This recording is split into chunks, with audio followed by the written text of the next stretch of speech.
नमस्कार, मैं हूं बिलाल और आप देख रहे हैं नेशन उदय। और चलिए बात करेंगे उत्तराखंड की। आप बता दें कि यहाँ पर हरिद्वार में चल रहे भारतीय किसान यूनियन से किसान महाकुंभ का आज समापन हो गया है। देश भर से आए किसानों के साथ मंथन करने के बाद 21 प्रस्ताव पारित किए गए। किसान महाकुंभ में पारित 21 प्रस्तावों पर अग्निपथ योजना को वापस ले जाने का भी प्रस्ताव पारित किया गया। सिटी मजिस्ट्रेट को ज्ञापन देकर सभी प्रस्तावों को लागू करने के लिए केंद्र सरकार को भेज दिया गया है।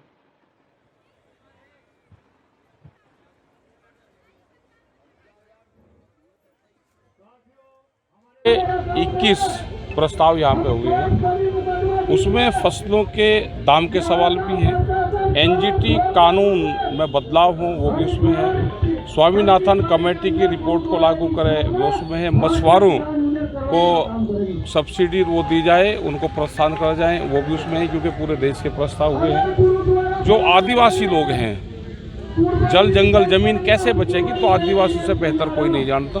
उनके जो हित हैं उनको भी सुरक्षित रखा जाए। ये सारी चीजें 10 साल पुराना ट्रैक्टर ये तोड़ रहे हैं। और लक्सर में पीपली पुल के पास यहां पर एक ट्रक और साथी डीसीएम की आमने सामने से भिड़ंत हो गई है, जिसमें बताया जा रहा है कि डीसीएम चालक गंभीर रूप से घायल हुआ है, जिसे हायर सेंटर रेफर कर दिया गया। मिली जानकारी के मुताबिक डीसीएम सुल्तानपुर से लक्सर की ओर आ रहा था और जबकि सीमेंट से भरा ट्रक लक्सर से सुल्तानपुर की तरफ जा रहा था। जैसे ही दोनों पीपली पुल के पास पहुंची तो ट्रक ड्राइवर ने अपना नियंत्रण खो दिया और डीसीएम को सीधी टक्कर मार दी।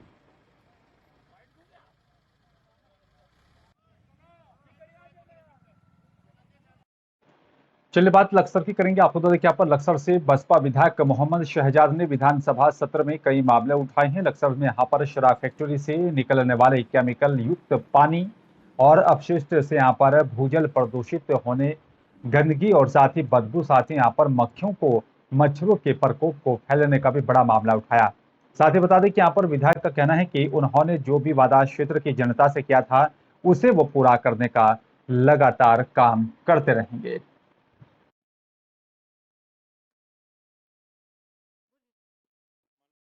केंद्र सरकार की भारतीय सेना में 4 साल भर्ती की नई अग्निपथ योजना के विरोध में लाल कुआं के युवाओं ने भी शहीद स्मारक में बता दें कि यहाँ पर तहसील तक जुलूस निकालकर प्रदर्शन किया। इस दौरान प्रदर्शनकारियों ने मोदी सरकार मुर्दाबाद, बीजेपी मुर्दाबाद के नारे भी लगाते हुए अग्निपथ योजना का विरोध कर तहसील परिसर में सांकेतिक धरना प्रदर्शन करते हुए उप जिलाधिकारी के माध्यम से राष्ट्रपति को ज्ञापन भेजा। इस दौरान प्रदर्शनकारी रोहित गोस्वामी ने कहा है कि यहाँ पर सालों से युवा परीक्षा की तैयारी कर रहे हैं, लेकिन मोदी सरकार ने नई अग्निपथ योजना को लागू करके युवाओं के सेना में भर्ती होने के सपने पर पानी फेर दिया है।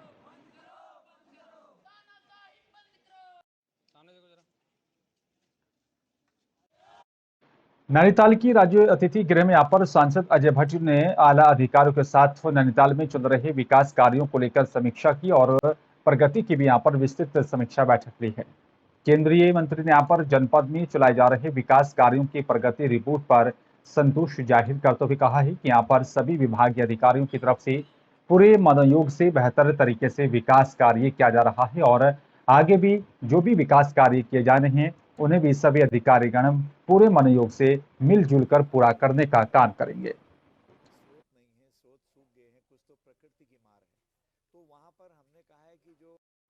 अखिल भारतीय विद्यार्थी परिषद ने मसूरी में बढ़ते जाम से निजात दिलाने और साथ ही यातायात की जो है चरमरा चुकी यहाँ पर व्यवस्था को पटरी पर लाने की जो है व्यवस्था के संदर्भ में एसडीएम को ज्ञापन सौंपा। उन्होंने यहाँ पर पर्यटकों की परेशानी से एबीवीपी ने यहाँ पर अवगत कराया और इन दिनों मसूरी में पर्यटकों का आवागमन लगातार जारी है और आपको बता दें कि यहाँ पर पर्यटकों के साथ साथ टैक्सी चालक, स्कूटी चालक और साथ ही स्थानीय लोग अपने वाहनों को कहीं भी सड़क के किनारे खड़ा कर देते हैं, जिसके चलते लोगों को आने जाने में भारी परेशानी होती है।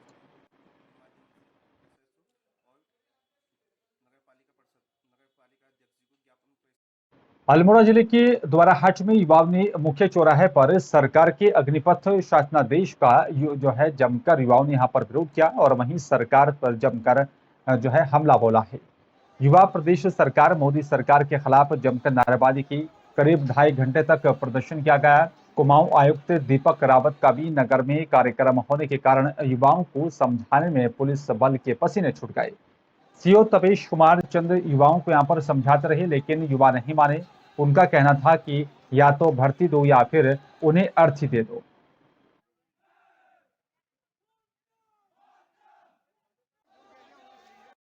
कुमाऊं कमिश्नर दीपक रावत ने तहसील द्वारा हज का निरीक्षण किया। इस दौरान उन्होंने तहसील में यहां पर होने वाले सभी कार्यों का निरीक्षण किया।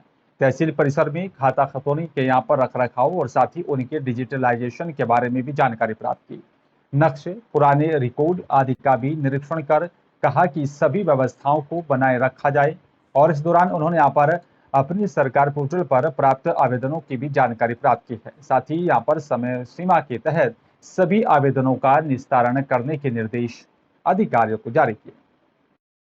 कॉरिडोर की योजना है। ये प्रथम दृष्टया इसको लेके है कि जो हमारी रोड है उसको हम वाइडन करें, और जो मानस के स्थल से मानस खंड में आजकल पढ़ भी रहा हूँ, तो उसमें तो खैर बहुत ही ज़्यादा स्थल हैं, कई सारे स्थल हैं, छोटे छोटे स्थल भी मानस का पार्ट है, जो कि एक अच्छी बात है। उसमें जो हमारे स्थल हैं, सबसे पहली स्टेज में हम उनकी कनेक्टिविटी बढ़ा रहे हैं। तो जो वहाँ तक का मार्ग है, वहाँ तक की रोड की चौड़ाई है। इनफैक्ट उसमें जो आपका जो रोड है नैनीताल से जो कर्णप्रयाग जो हाईवे जा रही है, इसका भी डबल लेन प्रस्तावित है, और वो यहीं से गुजरेगा, ऑटोमेटिकली कनेक्टिविटी आपकी सुधरेगी। और जो मानस की साइड से फर्स्ट स्टेज में हम लोग कुछ लेंगे। अभी जैसे मैं यहाँ जा रहा हूँ पांडुखोली में, महाअवतार बाबा जी की गुफा में जाऊँगा, वहाँ का भी रोप वे प्रस्तावित है। नाबालिग के अपहरण के आरोप में पुलिस ने एक युवक को गिरफ्तार किया है। आरोपी के खिलाफ संबंधित धाराओं में मुकदमा दर्ज कर न्यायालय में पेश किया गया। थाना क्षेत्र के एक गांव निवासी व्यक्ति ने पुलिस को बताया था कि यहां पर उसकी नाबालिग बेटी का अपहरण किया गया और अज्ञात ने यहां पर अपहरण कर लिया है। पुलिस ने मुकदमा दर्ज कर किशोरी की तलाश शुरू की। महिला उप निरीक्षक ममता रानी के नेतृत्व में जो है टीम गठित कर जांच में जुट गई थी और अपहरण हुई लड़की को बरामद करने के साथ ही यहाँ पर आरोपी को भी गिरफ्तार कर लिया है।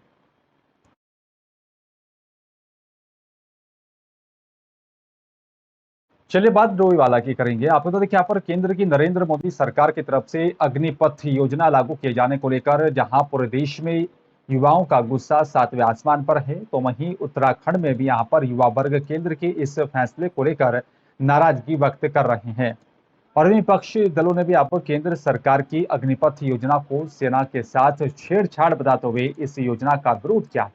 डोईवाला की कांग्रेस नेता भारत भूषण पेले ने यहाँ पर केंद्र की योजना अग्निपथ और साथ ही अग्निवीर का यहाँ पर खुलकर विरोध करते हुए इसे सेना के साथ छेड़छाड़ वाला कदम बताया है। हमारे देश का युवा जो पिछले 3 सालों से सेना में भर्ती की तैयारी कर रहा था, और अभी 4 दिन पहले मोदी सरकार एक ऐसी योजना लाई कि आप सिर्फ 4 साल के लिए सेना में भर्ती हो सकेंगे। आज उत्तराखंड का अगर 10 लोग हैं तो 10 में से 8 परिवारों के लोग सेना में भर्ती हैं। उनकी आर्थिकी सेना से चलती है, किसी की पेंशन आती है, किसी की तनख्वाह आती है, और उनके परिवार इस तरह चल रहे हैं। यदि सेना में अगर 4 साल की भर्ती होगी तो हमारा युवा जो 22 साल या 23 साल का या 24 साल का जब उस सेना से रिटायर वो क्या करेगा, कैसे उसका परिवार पलेगा। इसके विरोध में मैंने आज मुंडन कराया है कि सरकार इसको वापस ले। और चलिए बात तो हरियाणा के फरीदाबाद के तिगांव की करेंगे। आपको तो देखिए यहाँ पर तिगांव से बीजेपी के विधायक राजेश नागर ने मवई से तिलपत तक बनने वाली सड़क का निर्माण से पहले निरीक्षण किया। निरीक्षण के दौरान मार्केट कमेटी के यहाँ पर अधिकारी भी मौजूद रहे। विधायक ने बताया कि 90 लाख रुपए की लागत से मवई से तिलपत तक ये सड़क बनाई जा रही है और जो है सिविल लाइन का भी यहाँ पर कार्य पूरा हो चुका है। इसी के साथ ही विधायक ने अधिकारियों को आदेश देते हुए कहा है कि जुलाई महीने तक इस सड़क का कार्य पूरा कर दिया जाए ताकि लोगों को आवागमन में कोई भी परेशानी ना हो। हमारे क्षेत्र की बहुत पुरानी और एक बड़ी मांग थी, एक जो हमारी सड़क मवई से तिलपत जाती है, ये 2012 में बनी थी। उसके बाद कभी इस पे कोई काम नहीं हुआ। अभी उसमें सीवर लाइन भी डाल दी गई है नगर निगम की तरफ से, और मार्केट कमेटी की तरफ से उस रोड का काम चालू कर दिया गया है। गदरपुर के थाना प्रभारी ने युवाओं से अपील की है कि गदरपुर क्षेत्र के यहाँ पर जो भी युवा विभिन्न बलों में यहाँ पर भर्ती की तैयारी कर रहे हैं, उन सभी से अपील है कि धरना प्रदर्शन इत्यादि से दूर रहें, सरकारी और साथ ही निजी संपत्ति को नुकसान ना पहुंचाएं। अगर इस तरह से यहाँ पर मामलों में सामने आते हैं तो यहाँ पर कड़ी से कड़ी कार्रवाई भी की जाएगी। किसी भी संपत्ति को नुकसान पहुंचाया गया तो उसकी जिम्मेदारी खुद होगी। उस जो योजना है उसमें कुछ ना कुछ जो है विचार करके ही उस योजना को इम्प्लीमेंट किया गया है। और इसके चलते जो है हल्द्वानी में घटना हुई। विरोध तक ठीक था, लेकिन उसके बाद जो है सरकारी संपत्ति के साथ तोड़फोड़ की गई और जो है काफ़ी अराजकता का माहौल किया गया, जिसमें पुलिस प्रशासन को काफ़ी सख्ती करनी पड़ी। तो मेरा स्पष्ट संदेश है युवाओं से कि ऐसे किसी भी लोगों के बहकावे में या सोशल मीडिया के द्वारा कोई उत्तेजक पोस्ट दी जाती है या किसी प्रकार का जो है विरोध, जो हिंसक विरोध किया जाता है या अन्यथा कोई तोड़फोड़ इत्यादि की जाती है, तो उसमें पुलिस प्रशासन इस पर निगाह रखा हुआ है और ऐसे किसी भी परिस्थिति से निपटने के लिए पूरी तरीके से तैयार है। और मेरी अपील है युवाओं से कि अपना भविष्य खराब ना करें। शहर के तमाम पेट्रोल पंप पर ना तो आपको हवा मिलेगी और ना ही शौचालय की कोई व्यवस्था है। आए दिन यहाँ पर हवा डालने को लेकर पेट्रोल पंप कर्मियों से लोगों की यहाँ पर लगातार नोकझोंक होती है। वहीं शौचालयों पर हर वक्त ताला लटका हुआ रहता है। आपको बता दें कि यहाँ पर अपवाद स्वरूप एका दुका ही पेट्रोल पंप को यहाँ पर छोड़ दिया जाए तो वहाँ सारी सुविधाएं उपलब्ध नहीं है। लेकिन शहर के यहाँ पर अधिकांश पेट्रोल पंप संचालक के यहाँ पर ये दोनों सुविधाएं मुहैया नहीं करवा रहे हैं। शहर के कई हिस्सों में मौजूद पेट्रोल पंप पर जब हमने हाल जाने की यहाँ पर कोशिश की तो तमाम चीजें सामने आई है। हवा तो डाली जा रही है लेकिन उसके पैसे भी यहाँ पर देने पड़ रहे हैं। अब तो यहाँ पर ऊंचा पुल से आगे मौजूद एक पेट्रोल पंप संचालक ने पंचर जोड़ने वाले को भी यहाँ पर दुकान खुलवा दी है, जो कि मुफ्त हवा के पैसे भी लगातार राहगीरों से ले रहा है। हमारे तो हवा का बंदा रहता ही है अक्सर, और टॉयलेट हमारा दो खुले रहते हैं, एक लेडीज वाला एक जेंट्स वाला, और एक स्पेयर में रहता है साफ सुथरा। 3 टॉयलेट हमारे यहाँ है। हवा के लिए बंदा रहता है, सुबह से लेकर शाम 8 बजे तक रहता है। हमारा उधर मिलते हैं 3 लड़के हमारा उधर। हमारा वहाँ नहीं होगा, बगल में होगा, इधर होगा। बगल वाले भी रोड के चलते हुए लोग तक हमारे वहाँ आते हैं हवा भरने। ये ऊपर लिखा ना फ्री सेवा करके, आदमी तेल कहीं और भराएगा, हवा भरने ही आता है। अल्मोड़ा में तो खैर मोस्टली है ही नहीं, और खासकर शौचालयों की भी हालत खराबी है। शौचालय लगभग या तो खराब पड़े हैं या तो इतने गंदे पड़े हैं और साफ सफाई रखते नहीं है, तो जाएगा कैसे? खासकर लेडीज के लिए बहुत दिक्कत है। और अब खबर हरिद्वार के बहादुराबाद से है। आपको बता दें कि यहाँ पर वन निगम का अध्यक्ष बनने के बाद कैलाश गहतोड़ी का बहादुराबाद में पूर्व विधायक सुरेश राठौड़ ने अपने फार्म हाउस पर स्वागत किया और साथ ही सम्मान किया। इस अवसर पर पूर्व हरिद्वार मेयर मनोज गर्ग ने भी यहाँ पर कैलाश गहतोड़ी का फूल माला पहनाकर और फूल जो है गुच्छ भेंट कर उनका स्वागत सम्मान किया। इस अवसर पर पूर्व मेयर मनोज गर्ग ने कहा है कि यहाँ पर प्रत्येक कार्यकर्ता लक्ष्मण है और भरत हैं और कभी कभी यहाँ पर राम के साथ ही शत्रु भी यहाँ पर जो है सामने आ जाते हैं, जो हर मुश्किल से उभरकर बड़ी शालीनता के साथ मुकाबला करते हैं।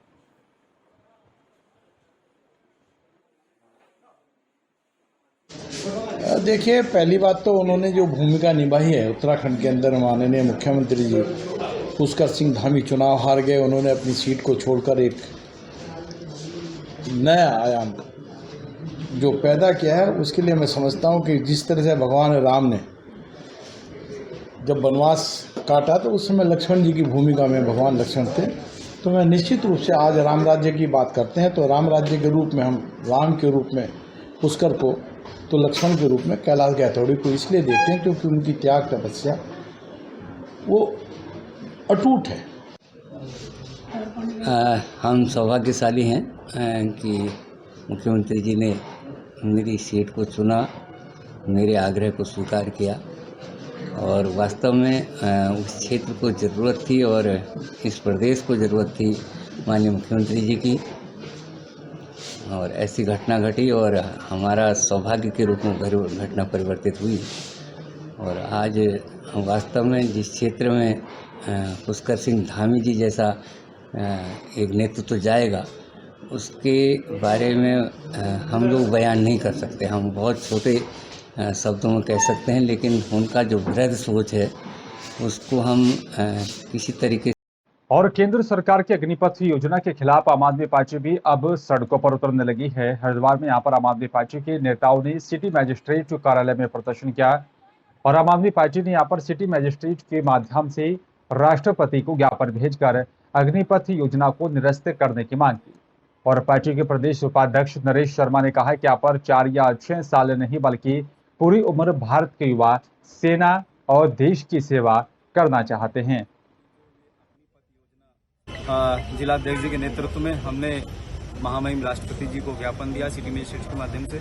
और हमारी केवल यही मांग है, पार्टी की केवल यही मांग है कि जो ये अग्निपथ योजना सरकार द्वारा लॉन्च की गई है इसको तत्काल ख़त्म किया जाए, और जो हमारे नौजवान हैं जो देश की सारी उम्र सेवा करना चाहते हैं उनको सारी उम्र देश की सेना में भेजकर उनको मौका देना चाहिए। तो इसीलिए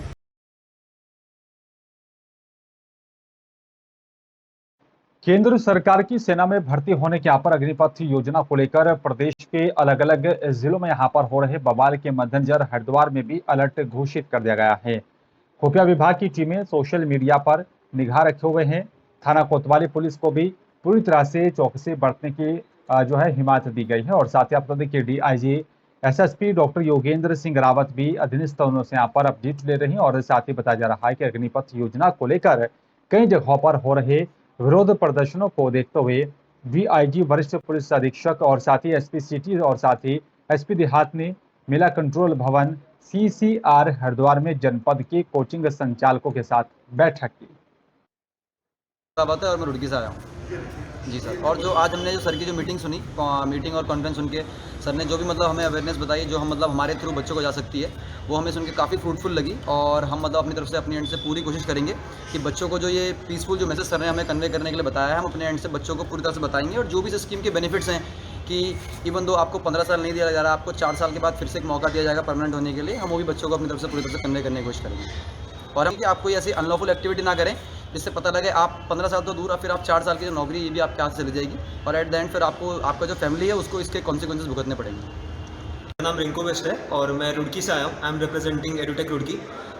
बात करके बहुत अच्छा लगा। उन्होंने बिल्कुल सही बात बोली है कि अनलॉफुल एक्टिविटी करने से कहीं ना कहीं कॉन्सिक्वेंसेस ज़िंदगी भर सहने पड़ेंगे और गवर्नमेंट जॉब कोई भी नहीं मिल पाएगी in fact. But I somewhere feel एक अगर कोई भी अगर गवर्नमेंट का ऑफिसर अगर देख रहा है तो एक बस छोटी सी बात बोलूँगा कि अगर कोई 12th क्लास पास करके 4 साल अगर अपने आर्मी को देता है तो कहीं ना कहीं उसका एजुकेशन का जो चीज़ है वो पीछे छूट जा रही है। तो एक छोटा सा एक बस रिक्वेस्ट है कि अगर साथ साथ कोई एजुकेशन वाला कोई कोर्स अगर उनको करा दिया जाए कि as soon as they pass out from their retire जैसे वो होते हैं 4 साल बाद। समाज में और विशेष रूप से छात्रों में जो एक प्रकार की भ्रांति व्याप्त है, इसको दूर करने का यहाँ पर प्रयास किया जा रहा है। आज यहाँ पर हरिद्वार और रुड़की क्षेत्र के समस्त जो कोचिंग इंस्टीट्यूट्स हैं, इनके जो प्रबंधक हैं और जो इनके मुख्य कार्य करने वाले हैं, उनको यहाँ पर एक उनकी बैठक की गई और जहाँ एक और इनको इस योजना के बारे में बताया गया और इसके जो संभावित लाभ हैं उनके बारे में बताया गया। साथ साथ ये भी कहा गया कि यदि इसके देकर कोई अनलॉफुल कार्य किया जाता है या कोई ऐसा कार्य किया जाता है जो कि विधि के अनुकूल नहीं है,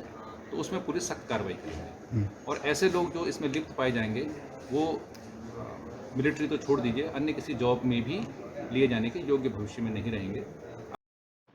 और आपको बता दें कि चलिए बात हरिद्वार की करेंगे, जहां पर संत निरंकारी के भक्तों ने हरिद्वार के ऋषि कुल मैदान पर सफाई अभियान चलाकर सामाजिक संस्थाएं और साथ ही प्रशासन के लिए प्रेरणा का यहाँ पर बने। आपको बता दें कि गंगा घाटों और साथ ही अनेक स्थानों पर जो है कूड़ा करकट गंदगी लगातार देखने को मिल रही है, फिर भी प्रशासन आंखें मूंदे बैठा हुआ है। और वहीं निरंकारी भक्तों के यहाँ पर सफाई अभियान से कुछ ना कुछ राहत जरूर मिलती हुई दिखाई दे रही है। क्षेत्रीय संचालक सरोज कन्नौजिया ने यहाँ पर बताया कि हरिद्वार के ऋषि कुल मैदान में निरंकारी संत समागम होगा, जिसमें सतगुरु माता सुदीक्षा जी महाराज का आगमन होने जा रहा है। सतगुरु माता सुदीक्षा जी महाराज की छत्र छाया में 19 तारीख दिन रविवार शाम को 5 से 8 निरंकारी समागम का आयोजन ऋषिकुल ग्राउंड हरिद्वार में होने जा रहा है। उसी के उपलक्ष्य में ग्राउंड की सफाई पिछले 2 दिन से लगातार हरिद्वार से ज्वालापुर से अनेक स्थानों से जो है यहाँ संगतें आ रही हैं, वो सफाई की हैं। पिछले 2019 में भी यहाँ महिला समागम हुआ था, उस दौरान भी सफाई अभियान इस ग्राउंड का किया गया था। और ये एक मैसेज भी है निरंकारी मिशन की तरफ से कि प्रदूषण अंदर हो या बाहर हो, वो दोनों तरह का हानिकारक होता है। इस सफाई का और खबर हरिद्वार के रोशनाबाद से है, जहां पर बंदी रक्षक की तरफ से युवती के साथ किए गए यौन शोषण के मामले में कार्रवाई न होने पर पीड़ित युवती ने वरिष्ठ पुलिस अधीक्षक डॉक्टर योगेंद्र सिंह रावत से न्याय की गुहार लगाई। युवती ने SSP हरिद्वार को दिए शिकायती पत्र के माध्यम से जिला कारागार में तैनात बंदी रक्षक पर कई संगीन आरोप लगाए। युवती का आरोप है कि बंदी रक्षक की तरफ से 3 साल पहले कोल्ड ड्रिंक में नशीला पदार्थ मिलाकर पिला दिया था, जिसके बाद बंदी रक्षक की तरफ से शिकायतकर्ता के साथ शारीरिक संबंध बनाए गए थे और तब से लगातार बंदी रक्षक यहाँ पर शिकायतकर्ता को ब्लैकमेल कर यौन शोषण करता रहा है। रुबीना परवीन सन ऑफ अब्दुल कयूम, लड़के का नाम वसीक आलम पुत्र यूसुफ है। ठीक है, वो मुझे 3 साल पहले कोटद्वार में किसी फंक्शन में मिला। मिलने के बाद उसने बोला मैं तुमको पसंद करता हूँ, मैं तुमसे शादी करना चाहता हूँ। शादी करने के बाद एक दिन वो मुझे हरिद्वार अपने जिला कारागार जो बंदी रक्षक में कार्यरत थे अपने रूम पर ले गया। रूम पर ले जाने के बाद उसने कोल्ड ड्रिंक में नशा मिलाया जो उसने मुझे पिलाया। पिलाने के बाद मेरे साथ उसने क्या किया, मुझे कुछ होश नहीं आया। जब मुझे होश आया तो उसने बोला कि मैंने तुम्हारी एक वीडियो बनाई हुई है। वही मुझे ये ब्लैकमेल करता रहा और मेरा बलात्कार मतलब कि शारीरिक शोषण करता रहा। इसी दौरान में उस बीच में एक गर्भपात हुई जो उसने मुझे दवाई ला के दी और मैंने खाई। मामला ये है कि ये महिला मेरे पास आई थी और मुझे पता चला कि इसके साथ बहुत उत्पीड़न हुआ है और इसने जैसे जैसे अपनी सारी बात बताई तो मैंने कहा कि डरने की ज़रूरत नहीं है। तुरंत हमने इस पर कार्रवाई भी की और तुरंत मैंने सिरकुल चौकी में इसको लेकर के एप्लीकेशन की। तब भी सिरकुल चौकी वालों ने उसमें कोई कार्रवाई नहीं की। लेकिन ऐसा नहीं है कि ये सिरकुल चौकी वालों ने अगर वो पुलिस में है तो इसकी कोई कार्रवाई नहीं की है, लेकिन हम ज़रूर इसमें कार्रवाई की जाएगी और मुकदमा दर्ज हम करवा के रहेंगे और इसको न्याय दिलाकर रहेंगे।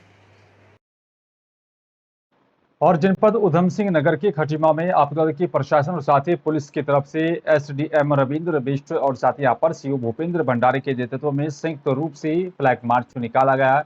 आपदा के यहाँ पर आर्मी की भर्ती परीक्षा निरस्त किए जाने और साथ ही अग्निपथ योजना के विरोध में पूरे देश में जमकर बवाल हो रहा है।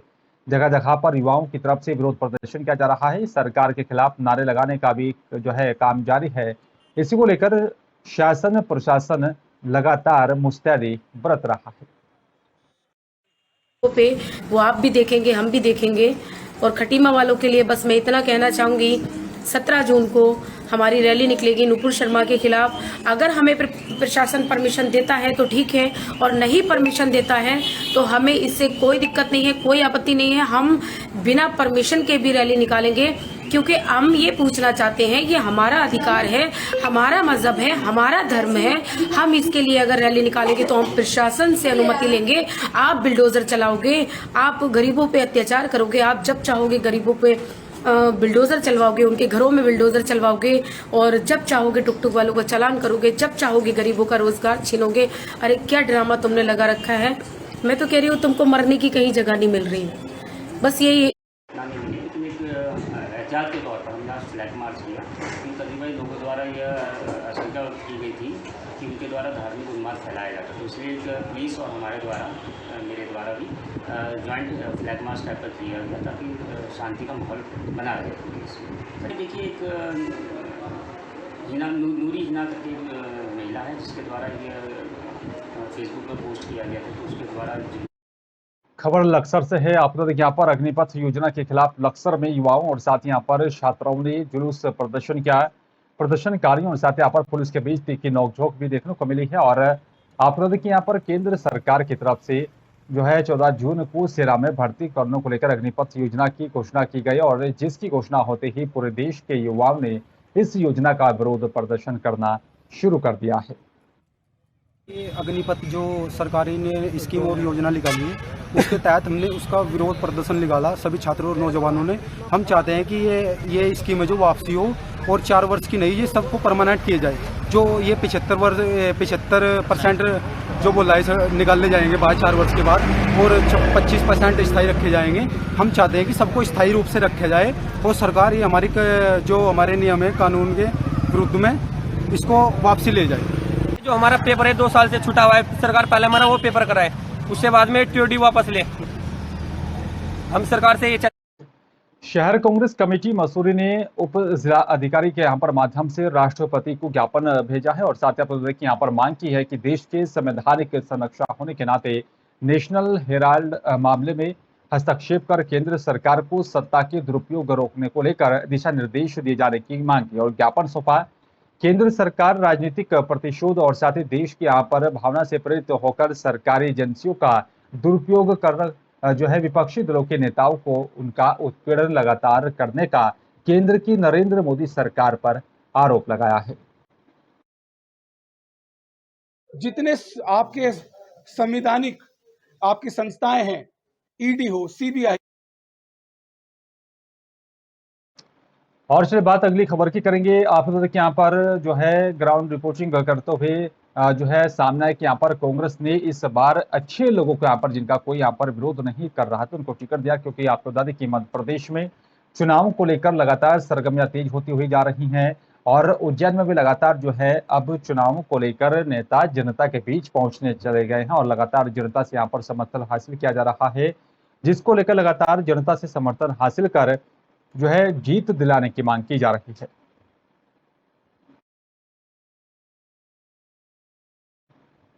और चलिए बात उमरिया की करेंगे। उमरिया जिले के वन मंडल पाली परिक्षेत्र की ग्रामीण इन दिनों भालू के रहवासी क्षेत्र में लगातार आवाजाही से दहशत में जीने को मजबूर हैं। लगातार भालू ग्रामीण क्षेत्रों के नजदीक ही यहाँ पर बल्कि रहवासी क्षेत्रों में लगातार देखा जा रहा है, जिसके कारण ग्रामीणों ने यहाँ पर जो है भय का वातावरण बना हुआ है। कुछ दिन पहले पाली के यहाँ पर जंगल से जुड़े एक रहवासी क्षेत्र में भी यहाँ पर भालू आ गया था और वन परिक्षेत्र पाली के ग्राम बरबसपुर के स्कूल में भालू के घूमते हुए देखा गया। ग्रामीणों ने दहशत में जो है जीने को मजबूर और साथ ही ग्रामीण डर में यहाँ पर डरे हुए हैं। आप बता दें कि बरबसपुर स्कूल में भालू घूम रहा था, जिसको देखकर लोगों में डर का माहौल बना हुआ है और लोग अब डर के साए में जीने को मजबूर हैं।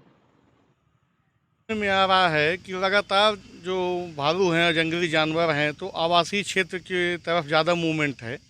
और अब अभी कल परसों की घटना है कि मॉडल स्कूल के पास भी देखा गया है। तो इससे वहाँ रहने वाले जो माने आम जन है वो भी डरे हुए हैं और ख़ासकर जो बच्चों को स्कूल जाना है वो भी दहशत में हैं। तो लक्सर के खानपुर क्षेत्र के कलसिया डुमनपुरी गांव के पास बीते 2017 में आई बाढ़ के दौरान नीलधारा गंगा का तटबंध टूट गया था, जिसके चलते लोगों को भारी परेशानी का सामना करना पड़ रहा है। क्या है पूरा मामला, देखें इस पर खास रिपोर्ट। घर में होगा तो खा लेंगे, सारा जंगल में पानी रहेगा। तटबंध देखने अधिकारी आते हैं देख के चले जाते हैं और कुछ नहीं करते हैं।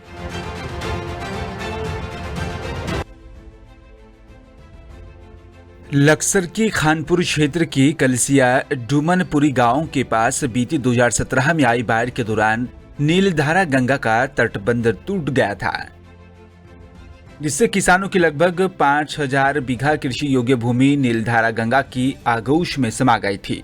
तब से लेकर आज तक इस टूटे हुए तटबंध की मरम्मत नहीं की गई और आज 5 साल भी हो गए हैं किसान इस समस्या को झेलने को मजबूर हैं। मॉनसून सत्र शुरू होने में कुछ ही समय बचा हुआ है, लेकिन इस तटबंध का निर्माण नहीं हो सका है। खानपुर विधानसभा के कलसिया गांव में पहुंचे तो वहां पर लोगों से इस टूटे तटबंध की जानकारी ली। लोगों ने बताया कि 2017 में आई बाढ़ के दौरान ये तटबंध टूट गया था और इसमें हमारे लगभग 5000 बीघा भूमि गंगा में तब्दील हो गई। जमीन तो नहीं निकली, लेकिन सरकार ने इस टूटे तटबंध का पुनर्निर्माण भी नहीं करवाया और हम पिछले 5 सालों से इस समस्या को झेलने को मजबूर हैं। नहीं मिलता होगा जैसे घास मिट्टी आ नहीं सकते हम कतई भी। घर में होगा तो खा लेंगे, सारा जंगल में पानी रहेगा और बस अपने घर ही रहेंगे और कहीं नहीं जा सकते, कुछ नहीं करते। जो आकर चले जाओ देखकर बस कुछ भी नहीं हो, क्या घूस नहीं मिलता। डंगरों को ऐसे 1-2 डंगर रख रखा, किसी ना नहीं हो कोई रखता ही नहीं अपने ज़्यादा। सर इस पे जो बहुत तगड़ा प्रभाव पड़ता है, जरा बहुत कम गन्ना निकलता है। जो बीघे में जो 50 क्विंटल निकलता है 10 क्विंटल ही निकलता है। और सर इसकी वजह से तो थोड़े दिनों में बारिश हो जाएगी। जब बारिश होएगी तो गंगा का पानी बाहर आ जाएगा, बाहर आने की वजह से फसल पर सारी पर नाश कर देगा फसल का। और सर जो तटबंध देखने अधिकारी आते हैं देख के चले जाते हैं और कुछ नहीं करते आगे। परेशानी से गांव में पानी पहुंच जा, फसल बर्बाद हो जा सब, और ठोकर भी बननी चाहिए। यहाँ सब गंगा जी सब कटाव में ज़मीन सब पड़ी, सब लोग परेशान है। यहाँ तो ये है कि यहाँ जो पानी आता है ना, जब भी आते हैं अधिकारी लोग, उससे पहले कोई नहीं आता। अगर आते हैं तो बस देख दाख कर चले जाते हैं अपना, बस ये पॉलिटिक्स मार का।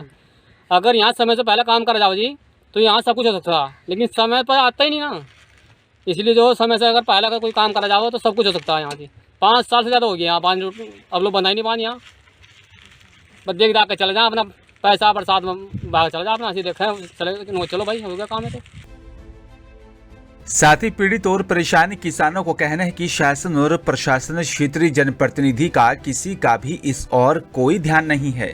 लोगों ने इस बात की चिंता जताई, मॉनसून सत्र शुरू होने में कुछ ही समय बचा है, हमारे हालात बद से बदतर हैं, लेकिन कोई भी हमारी सुध लेने को तैयार नहीं है।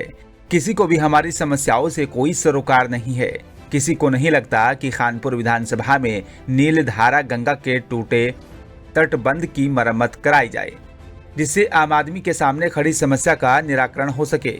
इन लोगों ने कहा कि अधिकारी आते हैं, बड़े बड़े दावे करते हैं और चले जाते हैं। हमें इस बार भी बाढ़ का दंश झेलना पड़ेगा। किसानों की इस अहम समस्या को लेकर जब हमने लक्सर उप जिलाधिकारी गोपाल राम बिनवाल से मिले और हमने उन्हें खानपुर विधानसभा की सबसे बड़ी समस्या से अवगत करवाया। लक्सर उप जिलाधिकारी ने कहा है कि मेरी तरफ से इस जगह का स्थिर निरीक्षण किया गया। समस्या वास्तव में बड़ी विकट है। मेरी तरफ से सिंचाई विभाग के अधिकारियों से भी बात की गई। साथ ही मेरे द्वारा निर्देश दिए गए हैं कि आपदा आने से पहले ये संभव कार्य पूरा कर लिया जाए। तटबंध टूटा है, उसे स्थायी रूप से तैयार किया जाए, जिससे बरसात के मौसम में अगर आपदा आती है तो लोगों को बाढ़ का कष्ट ना झेलना पड़े।